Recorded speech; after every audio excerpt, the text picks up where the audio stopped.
Asked me the other day how much I budget for travel, so I thought I would share with you all because I'm sure many of you are curious.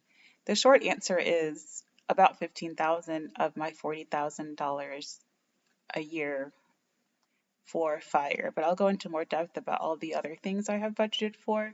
So to start with, my fire plan is based on 40K a year spend.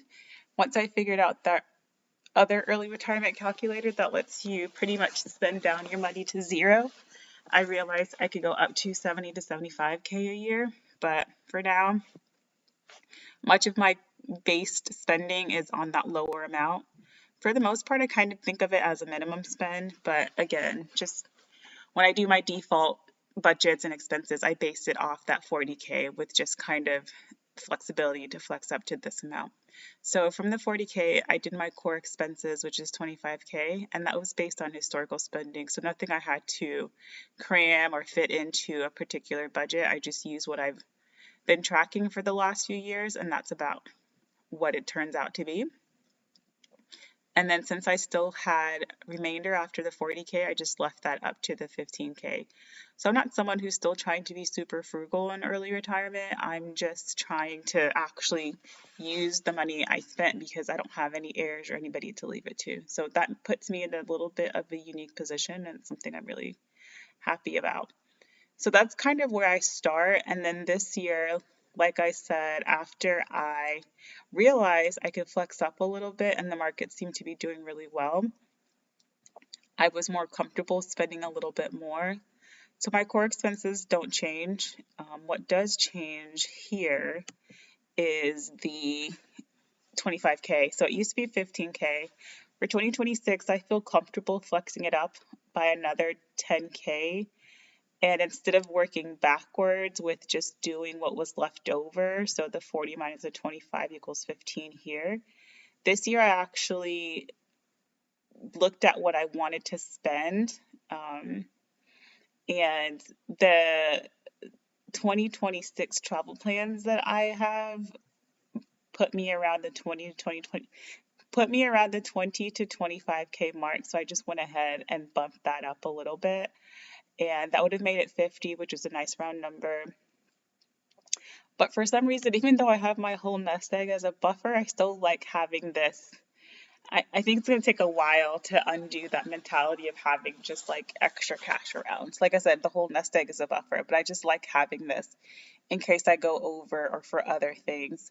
So as you can see up here, I kind of just do a catch-all bucket for lifestyle, travel, healthcare, because who knows, that's just, I think of this bucket as disposable income, and I don't have it mapped out to everything exactly. So I still liked having that catch-all bucket for things outside of travel for next year. So that's why I went ahead and just tacked on that 5K. That number is pretty arbitrary. I mean, 5K just seems like a good number to have readily available for cash. So it's not tied to anything. I think I kind of figured that might be I could use it for a deductible or just an expense where I wouldn't I would feel comfortable having it cash and wouldn't want to pull out some investments. So that could be any number. I could have done the same 15K, but that just seemed too much. So that's how that started. To go back into sort of how I came up with the core expenses. Again, this is just historical spending. My rent is $1,005. My utilities have been $60 for the last 2 years. My internet's $52. So total for housing is the over $1,100. My car insurance is high. It's going to be high for about another year. I'm not someone that actually shops car insurance every year. I know it's something that people say, but insurance is just one of those things I abhor. So that's my gimme. I shop for it once, and then if it starts to get too high, I'll reshop. But I know I'm going to keep this insurance until that new car replacement insurance coverage is no longer valid. So that'll be, let's see, about 2027. So I have another year. So with housing plus car insurance, my monthly subtotal for just bills is $1,355, and then I have some annual expenses that I know I have to pay and that's just a lump sum. But I don't know if you say amortize over monthly payments. That's about $360. So that's to register my car every year. I have to take continuing education credits to maintain my license. So all of that is 361. When I add that all together, that's about $1,400. And then this allowance, it's been different amounts. I started it off when I was in pharmacy school. I wasn't tracking my expenses, so I was just budgeting on vibe. So I just started with an amount I thought I was spending. And then over time, it just lowered based on actual spending because I would have leftover money in that bucket. And so it's been fine tuned just last year from 800 down to 700 because I wasn't spending it all. And then that just gave it an easy round number of the 25K. So I think it was at 26K with the $800 a month. So this is sort of another catch-all. I use this for groceries, eating out, gas, things I might need around the house, any kind of like local entertainment, and that's worked really well for me. As you can see, I can't get too granular in my budget. It's just more for just keeping track and making sure my money isn't going to nonsense. So the nonsense at least is contained in this monthly allowance. So just for those basic expenses, I can live pretty comfortably for about 25K a year. And like I said, I just kind of worked backwards. Since I knew I had about 40K a year to spend, I needed to spend 25K just to maintain my current standard of living. That left about 15K, so I just allocated that to everything else, and I did that as extras. Healthcare came up on there since I wasn't sure how much Marketplace would cost or what my healthcare needs would be. So I went ahead and added that to the catch-all bucket. Now that I've done about half a year without employer insurance, I have a better idea, but that's still a flex bucket because, for example, this year I started off with, I have a little bit of Cobra for dental, and then I have Marketplace for medical, but then I learned about Medicaid, and now that's down to zero. And I know I'll only have Medicaid for a maximum of one more year in 2026 because I won't meet the requirements anymore. So that's why that's still a little bit of a flex. And that's why I feel a little bit more comfortable spending a little bit more in 2026 for vacation because otherwise that money would have gone to health insurance. So yeah, that's kind of that buffer.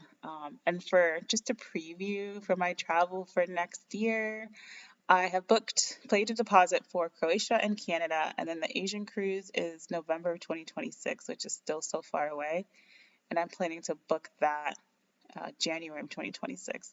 So it does help that I have an idea of what I want to spend so I can plan accordingly. That just speaks to how I do my life in general. I like to plan as much as possible. Even if I don't follow it, I just still like having sort of a default plan to fall back on.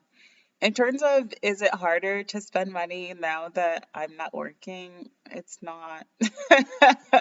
I thought it would be. I will say the Asian cruise was kind of putting me over the 15K because it's going to be a pricey little cruise. And I thought about, well, initially I wanted it to be in 2027 because it just felt like too much with both of these other trips. But then it was unclear when they were going to have that exact same itinerary again. Maybe it is every other year, but they didn't have it for 2025 and they don't have it for 2027. So I figured I'd rather have it in 2026 than wait till 2028. So I just went ahead and did it. And then once I knew about that increased lever that I could lever up for my expenses, that made it that much easier. And after a while, I just did kind of accept it like, oh, well, I mean, it's unlikely I'll keep spending this amount. I mean, even if I did want to, I can, right? So, yeah, that's kind of how I did that. And I just still kept that 5K in case Marketplace, I mean, who knows what's going on there or any other kind of um, expenses came up. It just makes me feel more comfortable having that cash on hand. So that's my budget for 2026, and 2025 looks a lot like this, but it's different because I worked for part of the year, and um, but overall, it's about the same. All right, thanks.